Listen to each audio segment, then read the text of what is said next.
जय भीम, जय मूल निवासी, जय संविधान, जय Bharat. Once again, welcome to MNT News Network.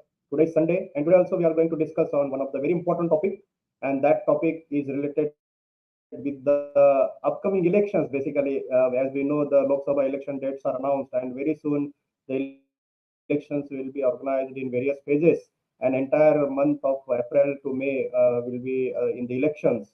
And considering these particular situations, there was a very specific quote by Dr. B.R. Ambedkar with respect to the government for the people and government by the people.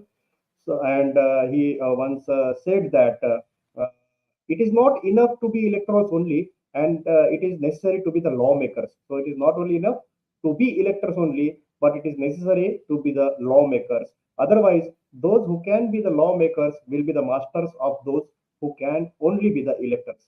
So this is a very famous quote from Dr. Babasaheb Ambedkar's Writings and Speeches, Volume 1. And we are going to discuss particularly on this topic today. And we had with us eminent personality with us to discuss on this particular topic. Today we had Mn.Mangesh Dahiwale ji, who is Ambedkarite Buddhist writer and activist, and he is working so long in this social field, and he is always with us in elaborating his views on Dr. Babasaheb Ambedkar's philosophy and his views on different topics. So today also we are going to discuss with him. So without wasting time, let me welcome Mulnivasi Mangesh Dahiwale ji. Jai Bhim, Jai Mulya sir. Welcome to MNT News Network. Ashibo, Jai Bhim, Jai Mool Nivasi. Yeah. Yeah. So basically, today we are going to discuss about this particular topic of this government for the people and government by the people, and what was Dr. Babasaheb Ambedkar's views, particularly with respect to this particular quote. So to begin with, we would like to know from you what actually this lawmaking is. Yes. Basically, Ashibo, I think this topic is very relevant today in the context of the elections that are going to take place in our country in the upcoming months. And we know that the lawmaking is all about formulating certain laws and policies which will have impact on the people. And in order to understand the lawmaking in the context of the Babasaheb Ambedkar's movement, we have to go back to how Dr. Babasaheb Ambedkar influenced the lawmaking since 1917, when he was a very young man, just got to the country from abroad with a lot of education. And from very early on in 1917, he was sort of trying to change the laws for the welfare of the people. And right from South Borough Commission to the Constitution of India itself, we can see that Dr. Babasaheb Ambedkar has been was participating in making the laws, and his laws all the way through the roundtable conferences and various commissions that India saw towards its transfer of power. We have seen that Babasaheb Ambedkar has been making a very tremendous sort of a contribution to make laws.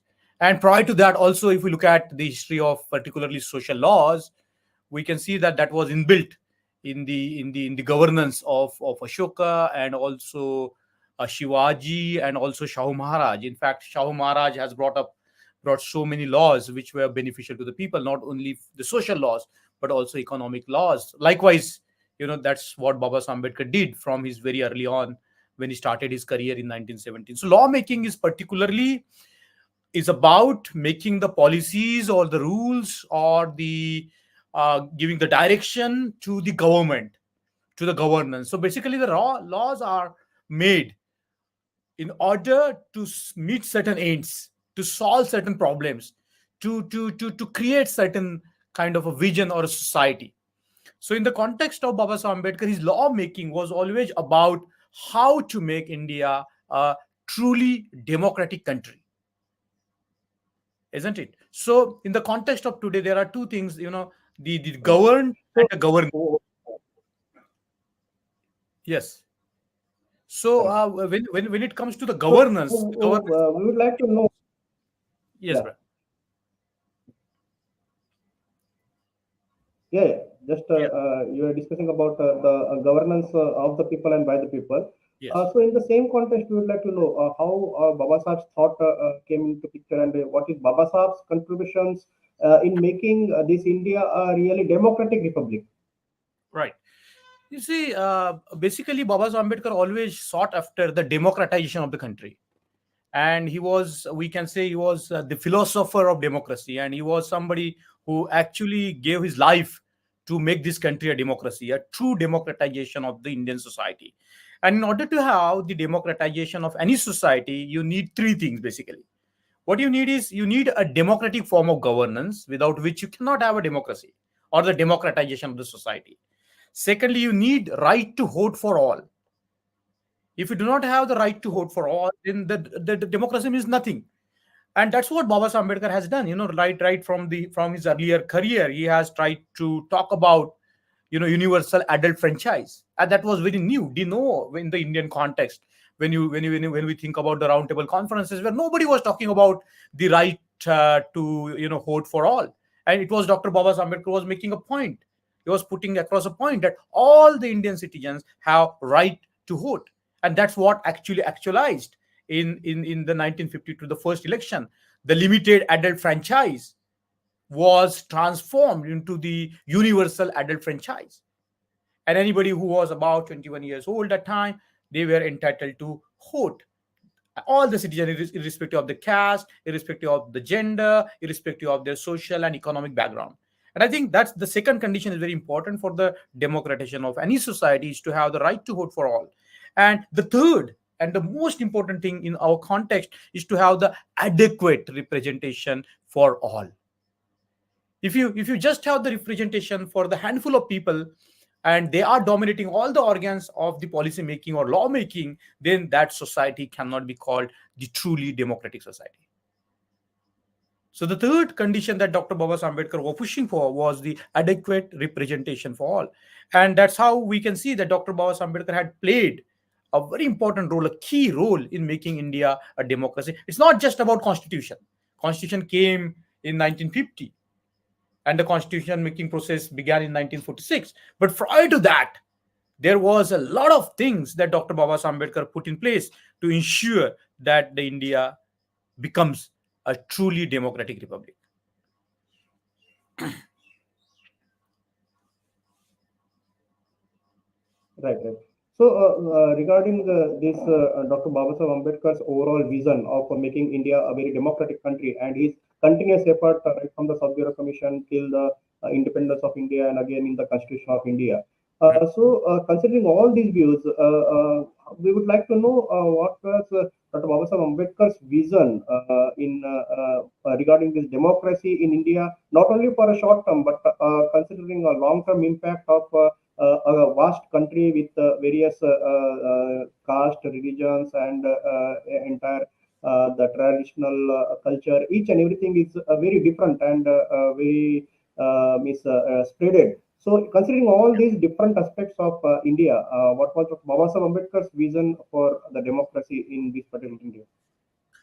See, Ashish, basically democracy is a very multivariant concept. It's not cannot be defined by just one dimension. It has got many dimensions.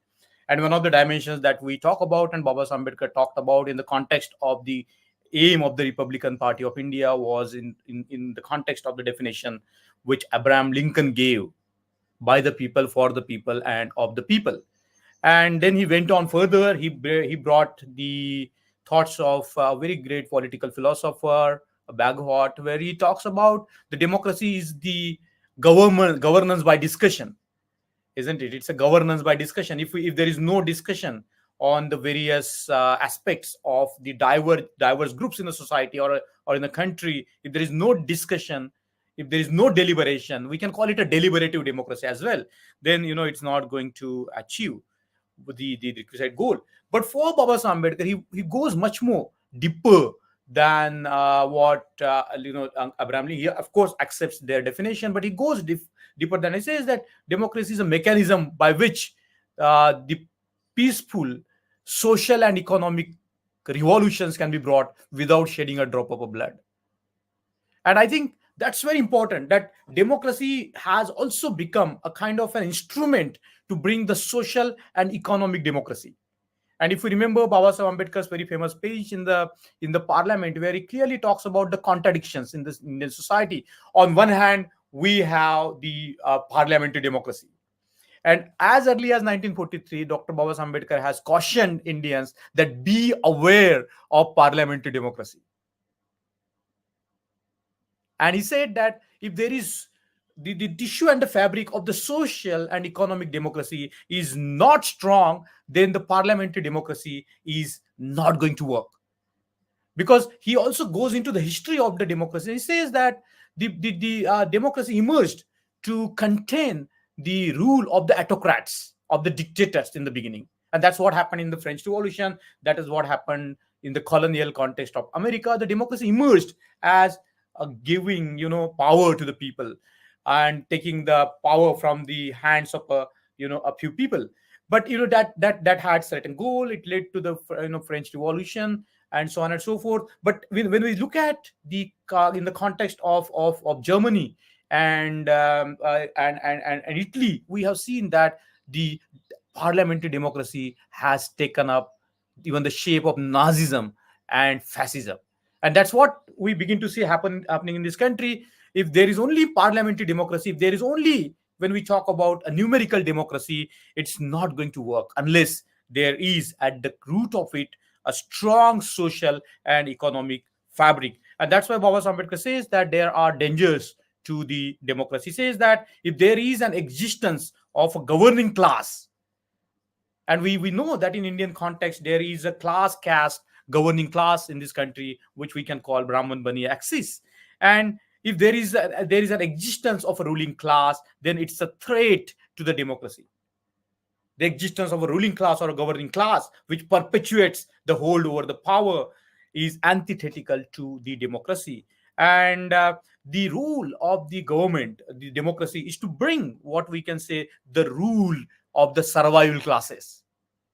So in the context of India, like if you see the highs and lows in the sociological terms, to give the power to the SC, STs and OBCs, to transfer power to the SC, STs and OBCs is the democracy. And it's not enough. There has to be a mechanism to safeguard the rights of the minority. You cannot trample down the minority by the majority. And the most important thing in the context of survival of democracy is what is the social philosophy of the governing classes.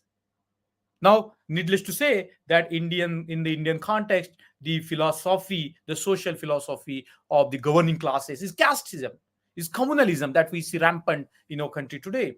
Everything is based on the structured caste system or communalism, and that social philosophy affects everything.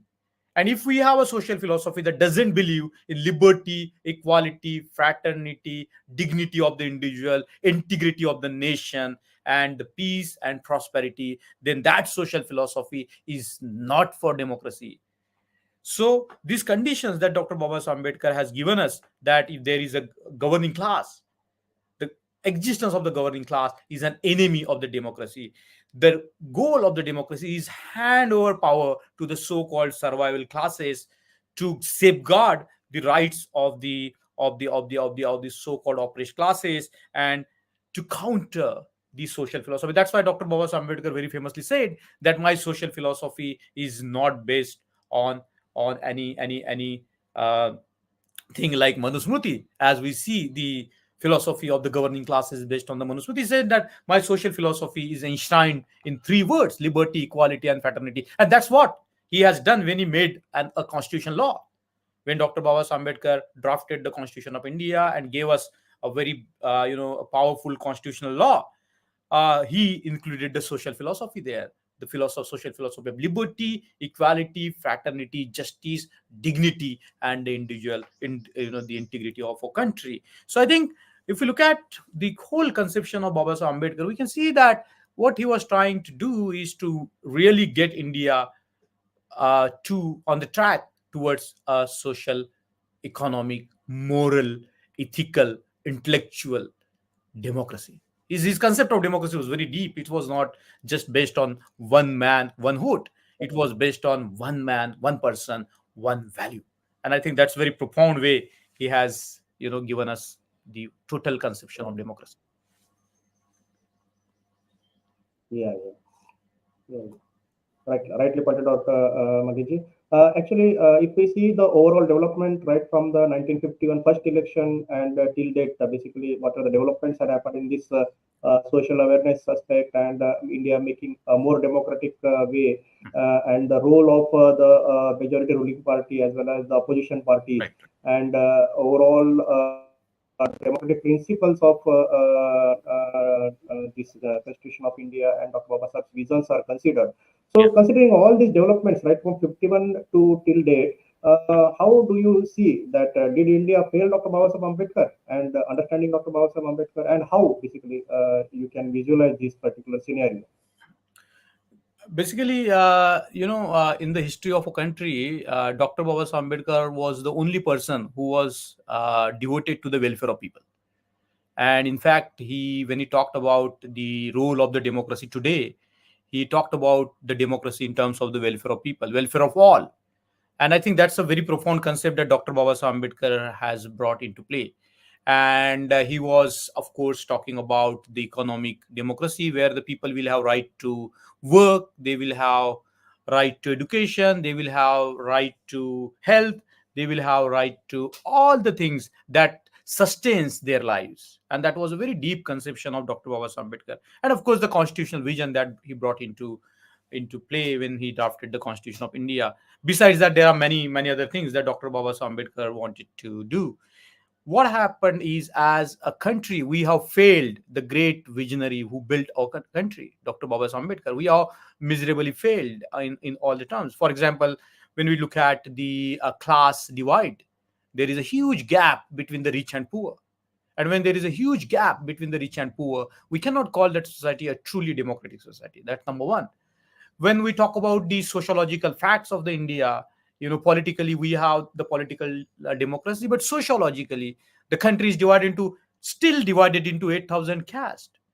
And it is said that in India the people don't cast the vote, they vote for their caste, they vote for the religions, they don't vote for the country, they don't vote for the democracy, they don't vote for the welfare, they don't vote for the equality, they don't vote for the liberty, they don't vote for the fraternity, they don't even vote for the integrity of the country. Isn't it? Anything that divides the nation based on the class, caste, religion, language, we have to vote against that. And we can famously remember what Dr. Babasaheb Ambedkar said. He said that he is the Indian first and the Indian last. And that sense of being an Indian who has the respect for liberty, equality, fraternity, justice, dignity, and the integrity of the nation is not there. It's simply not there. That's how we have failed Dr. Babasaheb Ambedkar and our country itself. Because the country came into being, the nation came into being in 1950 when it was constituted. And put forth a vision of a new society. And as Dr. Babasaheb Ambedkar famously said, that you cannot have what is called the democratic form of government without having a democratic form of society. And I think that's very profound, that when we don't have what is called the democratic society, we don't have a democratic society, we have a glaring inequality, we have the glaring contradictions within the society. And when the society is imbued with anti-democratic sentiments, we cannot have a truly democratic form of the government. It is not possible. So I think the most important point that we can make here is this, that on all accounts, you know Dr. Babasaheb Ambedkar's vision is failed by the country, by the people of the country. For example, if we look at the adequate representation for the minorities, so you look at the policies like EWS, economically weaker section. Why do we need? Isn't it? It's a complete contradiction of the Indian constitution, isn't it? But because the governing class has a certain social philosophy to safeguard only the interest of few people, isn't it? The Marathas are agitating for a reservation for a long time. Same Patel, Patidars, and all over India, the people are agitating for a long time, but they have not been given the so-called reservation or representation. But look at the EWS, the so-called the upcaste in the society, they have been given reservation just like that. How is it possible if it is not the failure of the vision of Dr. Baba Ambedkar? We have collectively failed Dr. Baba Ambedkar as a nation. We have failed as, even I would say, as an Ambedkarite community. We have failed Dr. Baba Ambedkar on many accounts.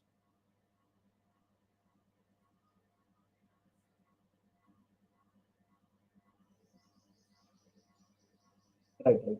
So that was basically Dr. Ambedkar's visions also, and that's why this famous quotation also tells that it is not only enough to be electors, but we have to be in the lawmaking system, and we have to be the lawmakers.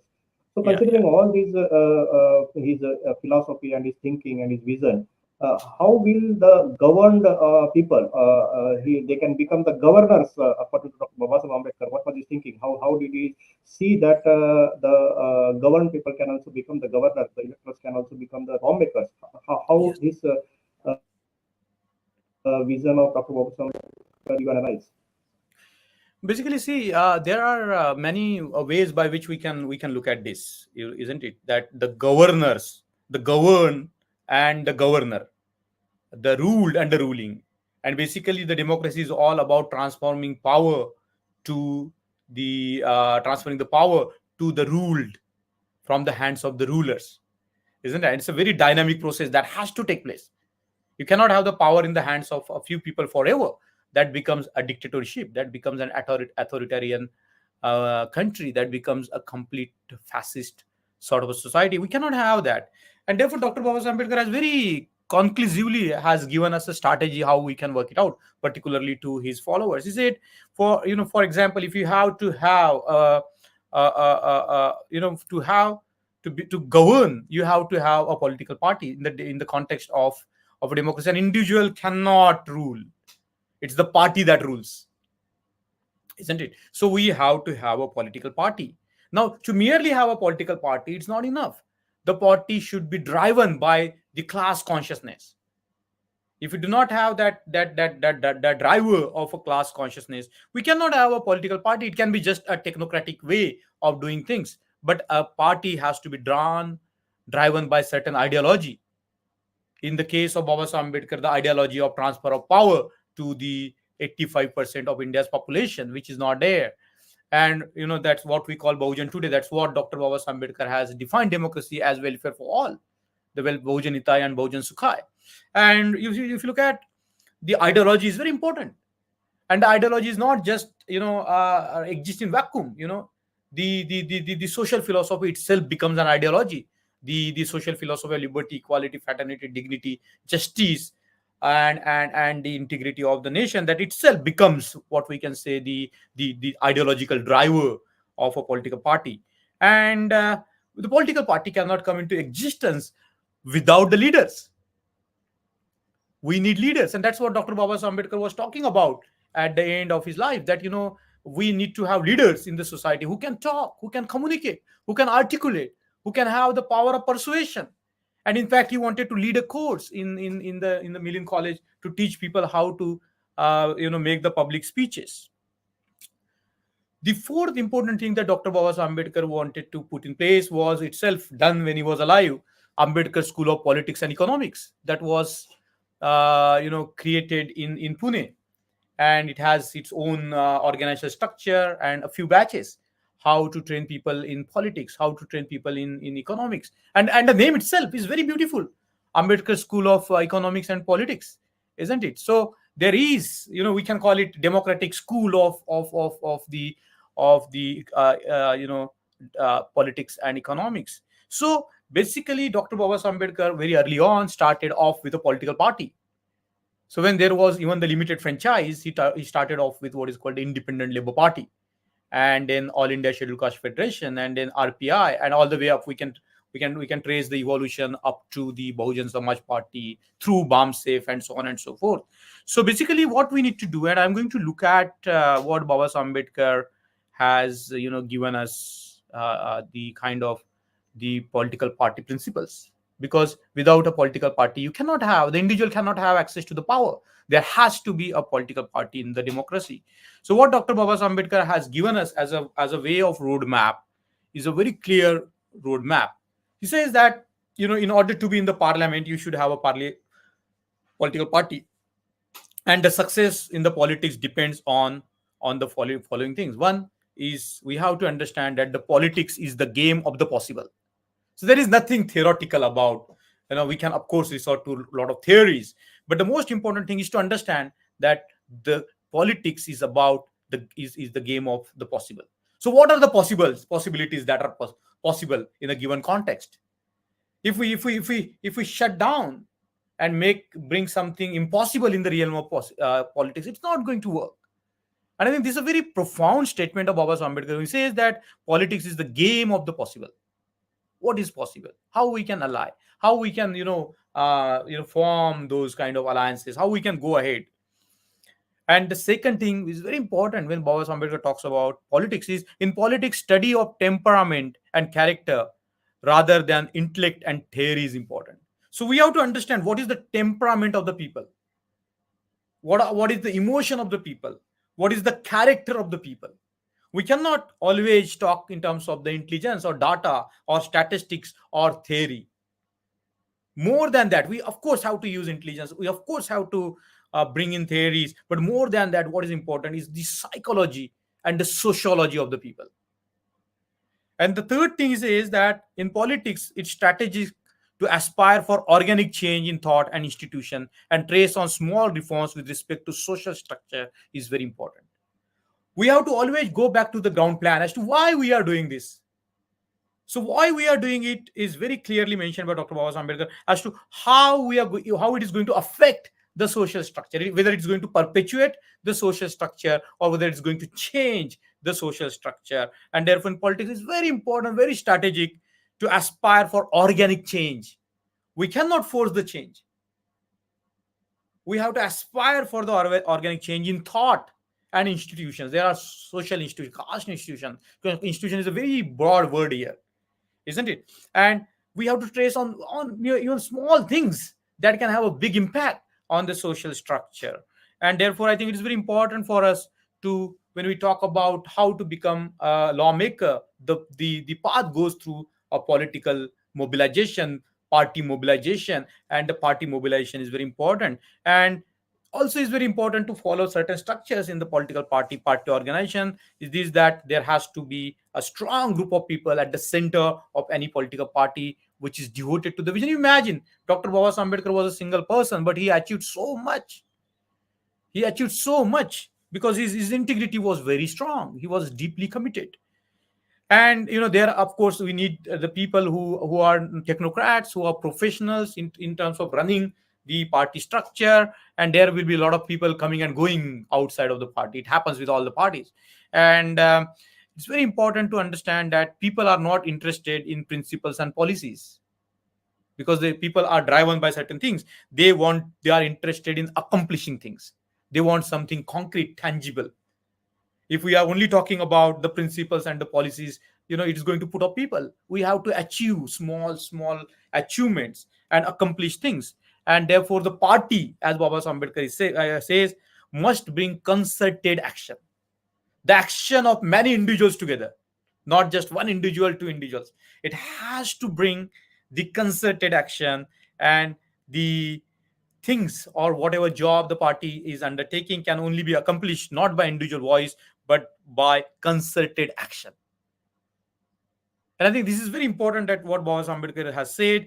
And concerted action is the crystallization of individual opinions into public opinion. So the role of the political party is to build the public opinion. And the public opinion is very important. The aim of the party is not just to rule.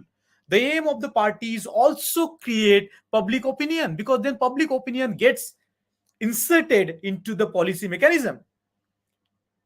If the public, you see what has happened, public opinion, the BAMSEP has been striving to, from last 30 years, talking about the caste-based reservation, OBC census, isn't it? Now that creation of opinion through the concerted action, through many hundreds of seminars and workshops, what is happening today? It has become the most important rallying points. Whoever governs, they cannot ignore. They cannot ignore. And therefore, the public opinion is very important. And therefore, the party has to isn't it? So public opinion, creation of the public opinion is very important. And what is the aim of the political party? The parties are the instruments for expression and execution of public opinion, but in practice the political party has to create opinion, direct opinion, influence opinion, and control opinion. Very important. I'm going to read it again. I'm just reading from what Dr. Baba Ambedkar has given us. You know what? Create opinion. Very important. Create opinion through the concerted action. Direct opinion. Not only important that, to create the opinions, but also important to direct opinion, influence opinion, and control opinion. And for a party to do that, two things are important. One, it must establish contact with the masses. Without making contacts with the masses, it's not possible to create opinion, direct opinion, influence opinion, or control opinion. And secondly, must carry on propaganda among the masses. Two things very important: contact with the masses and propaganda or publicity among the masses.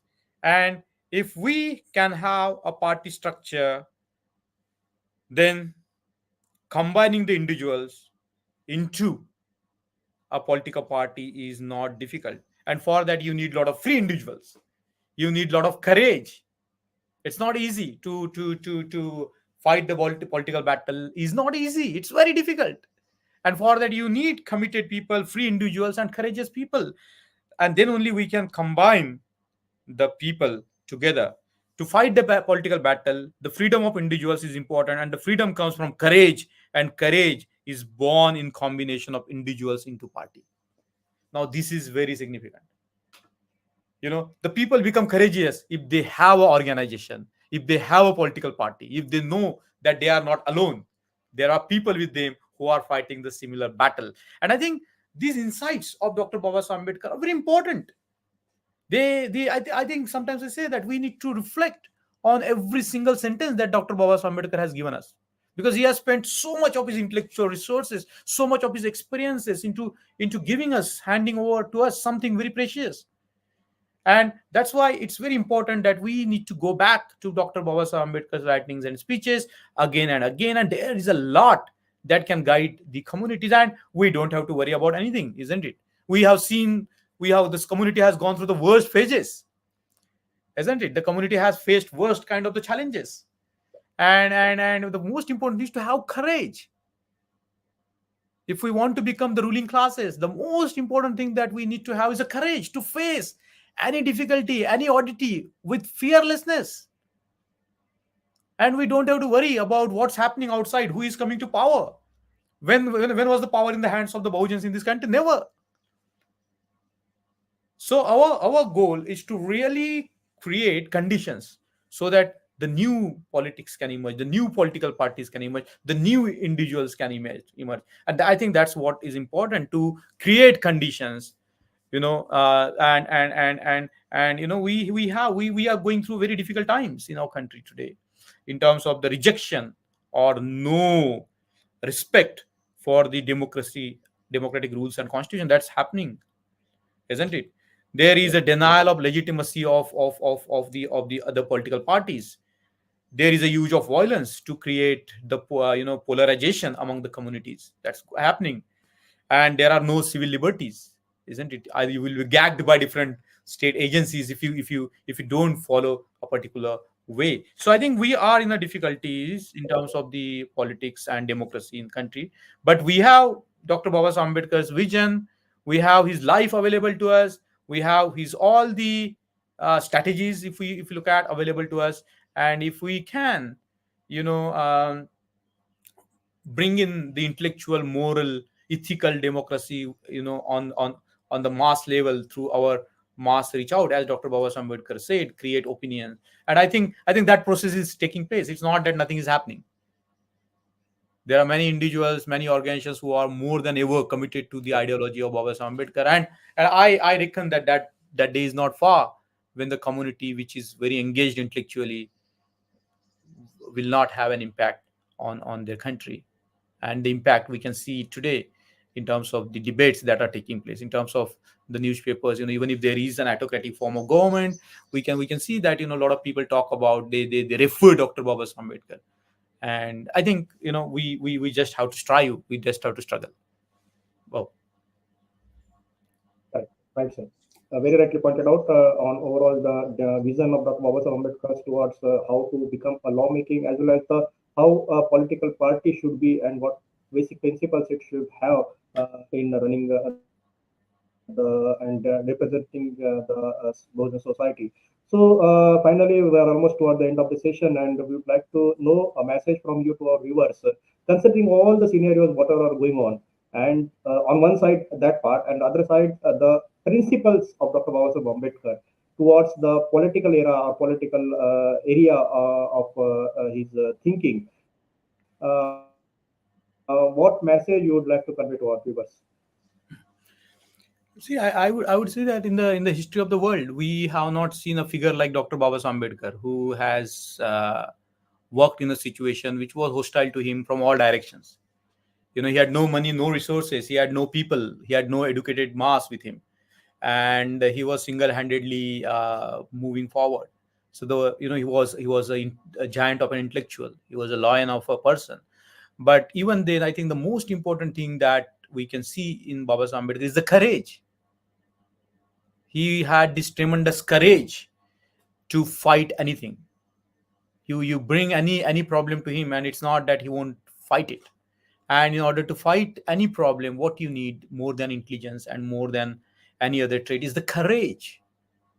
And I think what we can learn on all levels is the courage from Dr. Baba Ambedkar, that he was never fearful. He roared like a lion. He was never went away from the battle. And I think that's what we have to understand. The second thing that we can understand from take away is to go back to his vision. And we are, I would say, fortunate enough to have his philosophy, his movement documented. We can always go back to his writings and speeches, always, always, always, because without drinking deep into the knowledge, we cannot solve the problem. We have to go at the depth of everything. And that's what Dr. Baba Ambedkar has done. He has gone into the depth of everything, whether it's sociology, politics, or whatever. He was a single person. We might have to do it collectively. But we need to go deep into the thoughts. And I would say the thoughts of Baba Ambedkar are so potentially transformative that if we go back to that, even we implicate or implement 20-30% of what he has given us, we will be moving far ahead in terms of the social movement. The third thing we have to do is, I think we have to come to a stage where we have to break these narrow barriers of the caste, isn't it? However, we say that in other words, we have to decast ourselves. We have to even go beyond the religions. We have to even go beyond the regions, and embrace the humanity in toto, isn't it? So our cause is human cause. Our battle is a spiritual battle. That's what Baba Ambedkar says. And the goal of the spiritual battle is the reclamation of the human personality. So we have to bring this message of Dr. Baba Ambedkar, that it's not about power or it's not about wealth. It's about reclaiming the human personality, isn't it? I think if we work from that position in politics or wherever, that attitude itself is going to have a revolutionary impact, that we are fighting for the reclamation of the human personality. The fourth thing, very important, is that there is a lot of awakening happening, and we have to now think strategically as to how we can bring all these opinions together and direct them towards one particular goal. And I think that's a possibility that exists today. I think, in my view, it doesn't matter whoever comes to power. It hardly matters whoever comes to power, so long as we keep people's movement alive, so that we keep the tradition of looking at the things intellectually, so long as we keep the tradition of going back to the masses and mobilizing them, so that we keep the tradition of creating the public opinion. I think gone are the days where you can just stop the public opinion. You cannot. Nobody can, because the world is a different reality now. It's a altogether a different reality now. Who would have thought that we would be talking through this platform and reaching out to thousands of people? It's simply not possible, because the nature of the things, that the communication has gone to that level where it has there is no local thing. Everything has become global. So how we can nobody can stop this floodgate of the communication information. And I think we have to be in the forefront to use these new technologies to reach out to as many people as possible with our opinion. So I don't think there is anything to fear. Who comes, who goes, it doesn't matter Yeah, to yeah, us, so long yeah, as we strive to get the power to the depressed, oppressed, marginalized classes. That's the scheduled caste, scheduled tribes, and the OBCs and the minorities of this country. correct. So everybody has to think that it is not the end of the game, but it is a democratic process, and it is going through a democratic process only. And if there is continuous awareness and the people are courageous to fight for their rights, to fight for their voice, and raise a voice of their particular community and people, definitely they can strive and they can make it out, because ultimately democracy matters. Because Dr. Babasaheb Ambedkar's entire vision of formation of this democracy is very very wide, and it is accepted by worldwide. So definitely things can be created as we see, or as we foresee. Only need is to continuously raise your voice, continuously create a mandate of the people, continuously create the entire the community feelings and community views, so that there is a voice always of there. So nothing has gone. Everything can be recreated, and in a democratic process, democracy can strive. So definitely, this was a very informative talk, Mangesh, with you, and we are really happy and we are really thankful to you to spare your valuable time with us, and hope that in future also you will guide us on different topics and different visionary aspects of Dr. Babasaheb Ambedkar. Thank you very much for joining today, and we will again see Thank you you. in future. Thank you. Thank you. Jai Jai Hind, Bhim, Jai Jai Hind, Jai Mulyawasi. Bharat, Jai Bharat. So it was Dr. Mangesh Dahiwale ji who had joined us today, and he had us give more clarity on Dr. Babasaheb Ambedkar's vision of where his views on while he was speaking of for the government, for the people, and government by the people. He was emphasizing how it can be, and he said that it is not enough for the people to be electors only, but necessary to be the lawmakers. So our people, the marginalized people, should think in this particular aspect, in this particular direction, in this particular vision of Dr. Babasaheb Ambedkar, and create a mandate, people's mandate, in favor of their own rights, and in favor of their own community, so that they again can strive themselves in the political era of this democratic setup. Thank you very much for joining today and listening on this particular aspects. Tomorrow again we will meet at 8:30 p.m. and tomorrow there will be a discussion in Hindi, and every Sunday the discussion is in English. And this video particularly will be there in this particular link. So kindly share the link of this video within your social network, within your families, and everywhere, so that the views of Dr. Babasaheb Ambedkar are perpetuated in the society to a mass level. Thank you very much. Jai Bhim, Jai Mulyawasi, Jai Samvidhan, Jai Bharat.